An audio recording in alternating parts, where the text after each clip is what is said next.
Assalamualaikum warahmatullahi wabarakatuh. Halo teman-teman, apa kabar semuanya? Nama saya Ratu Faiza Malaika. Hari ini saya akan mempresentasikan hasil jawaban saya terhadap UAS Kepemimpinan. Langsung saja ke soal nomor 1. Soal nomor 1 ada apa sajakah indikator kegagalan dalam proses pemilihan seorang pemimpin?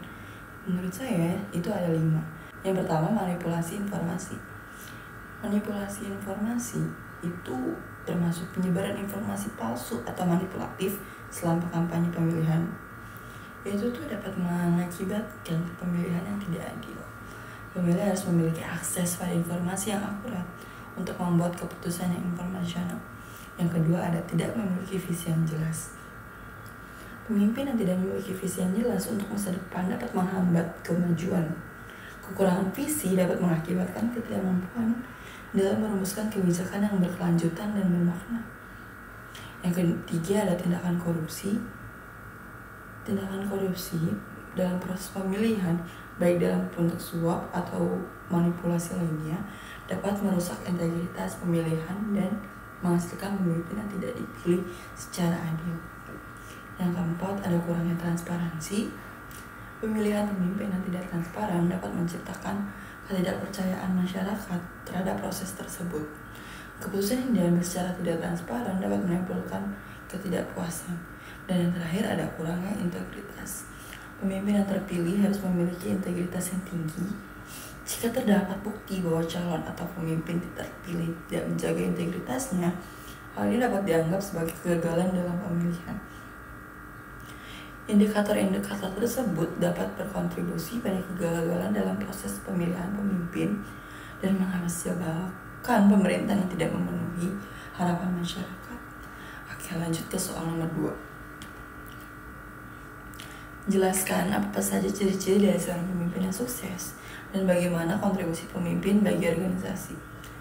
Kita bahas satu-satu. Yang pertama, ada ciri-ciri seorang pemimpin yang sukses. Itu mencakup yang pertama, ada visi dan tujuan yang jelas. Pemimpin sukses memiliki visi yang jelas tentang arah yang ingin dicapai oleh organisasi. Yang kedua, kemampuan berkomunikasi yang baik. Pemimpin yang sukses mampu berkomunikasi dengan para anggotanya secara jelas dan efektif. Mereka dapat menginspirasi dan memotivasi anggota tim dengan menyampaikan pesan dengan baik. Yang ketiga, kemampuan mengambil keputusan. Pemimpin yang sukses dapat mengambil keputusan yang tepat dan cepat berdasarkan informasi yang tersedia. Yang keempat, ada empati dan keterlibatan. Pemimpin yang sukses memahami dan peduli terhadap kebutuhan serta aspirasi anggota tim lainnya. Dan kita bahas poin yang kedua, ada kontribusi seorang pemimpin bagi organisasi. Itu melibatkan apa aja sih?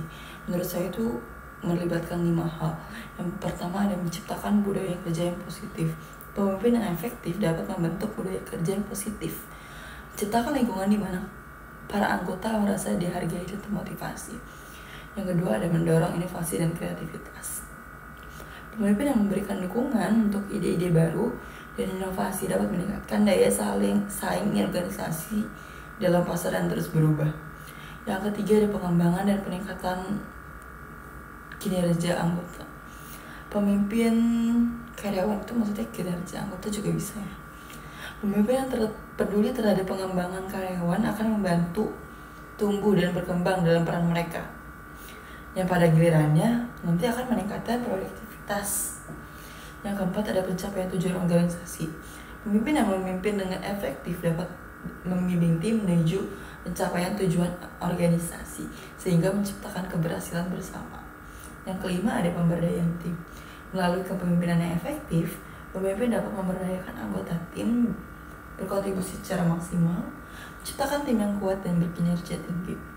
Pemimpin yang sukses tidak hanya membawa perubahan positif bagi organisasi, tapi juga mempengaruhi pertumbuhan dan kesejahteraan anggota timnya.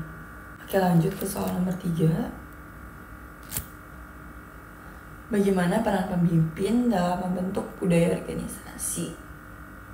Peran pemimpin dalam bentuk budaya organisasi itu sangat krusial, teman-teman. Berikut ada beberapa cara bagaimana pemimpin dapat menjalankan fungsinya untuk membentuk budaya organisasi yang kuat. Menurut saya itu ada 8 cara. Cara yang pertama ada menetapkan nilai dan etika. Memimpin dengan contoh dalam mematuhi nilai dan etika organisasi. Mereka mendefinisikan dan menetapkan standar moral menjadi dasar budaya organisasi. Yang kedua ada komunikasi yang efektif. Pemimpin memastikan komunikasi yang jelas dan terbuka terkait dengan nilai, visi, dan tujuan organisasi. Yang ketiga ada memberikan dukungan terhadap inovasi. Pemimpin yang ingin membentuk budaya inovatif memberikan dukungan dan merayakan inovasi. Mereka menciptakan tujuan di mana ide-ide baru diterima dengan baik dan diimplementasikan. Yang keempat ada menciptakan lingkungan dan keterbukaan. Pemimpin menciptakan atmosfer di mana keterbukaan dihargai.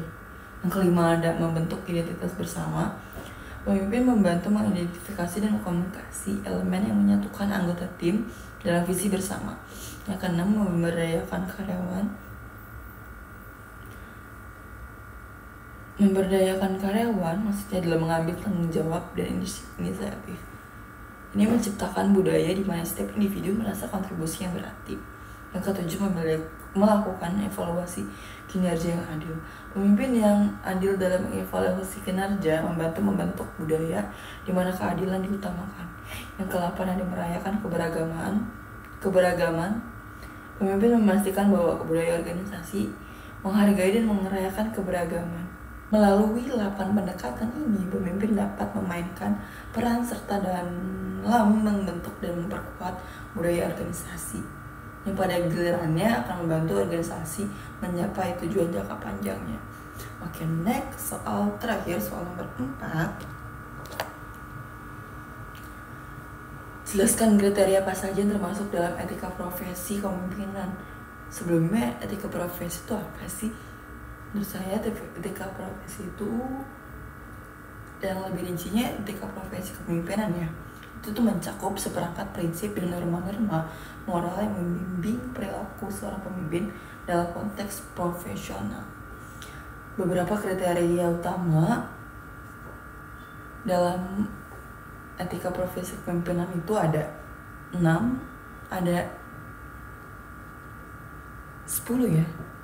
Kita bahas 6 pertama. Yang pertama ada keterbukaan dan transparansi. Pemimpin seharusnya terbuka dalam komunikasi dan transparan dalam kebijakan serta keputusan. Yang kedua ada pemberdayaan dan pemberian tanggung jawab. Pemimpin sebaiknya memberdayakan anggota tim untuk mengambil tanggung jawab dan inisiatif. Yang ketiga ada kesetiaan terhadap organisasi. Pemimpin diharapkan setia terhadap visi, misi, dan nilai-nilai organisasi. Yang keempat, hormat terhadap individu. Pemimpin harus menghormati martabat dan hak asasi manusia setiap individu dalam tim.